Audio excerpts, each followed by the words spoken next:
नाजरीन, आज की ये कहानी है एक सच्चे और इंतहाई खौफनाक वाक़े की, जो कि चंद दोस्तों के साथ एक रात पेश आया। गर्मियों की एक रात चंद दोस्त बाहर घूम रहे थे।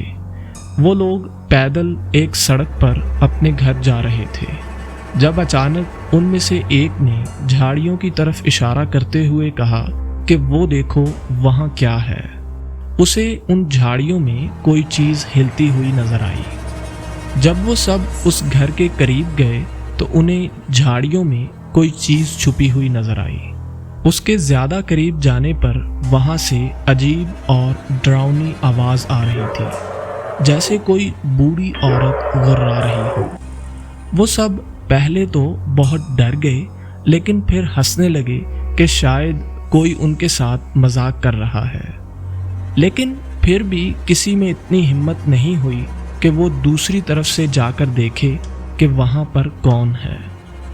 अब सब अपने अपने घरों को चले गए।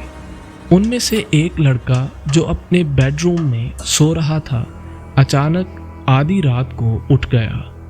उसके कमरे में बिल्कुल हल्की सी रोशनी आती थी और बाकी हर तरफ अंधेरा था।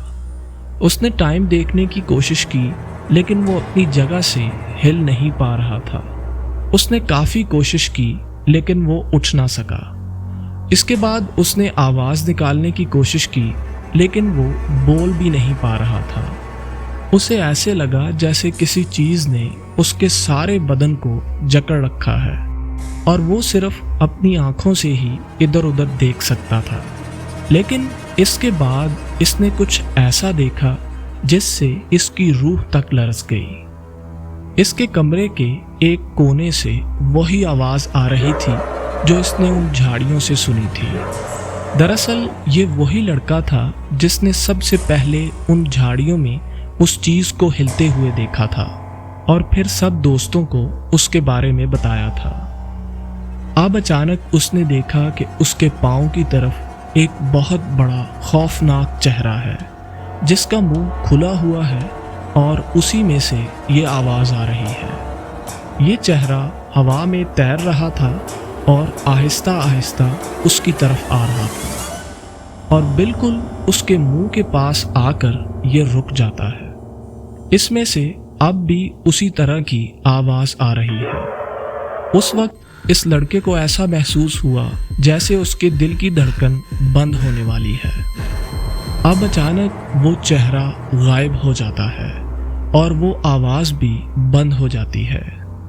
इसका जिस्म भी आज़ाद हो जाता है और इसके साथ ही इसके मुंह से एक ज़ोरदार चीख निकलती है। इसके घर वाले भागते हुए इसे देखने के लिए वहाँ आते हैं और वो इनको सारी कहानी सुनाता है, जो कि हैरान होते हैं क्योंकि उनमें से किसी को भी ऐसा कुछ महसूस नहीं हुआ होता। अब अगले दिन वो अपने दोस्तों को इस बारे में बताता है, लेकिन हैरत अंगेज तौर पर उनके साथ ऐसा कुछ भी नहीं हुआ होता और वो इसकी बात पर ज़्यादा यकीन भी नहीं करते।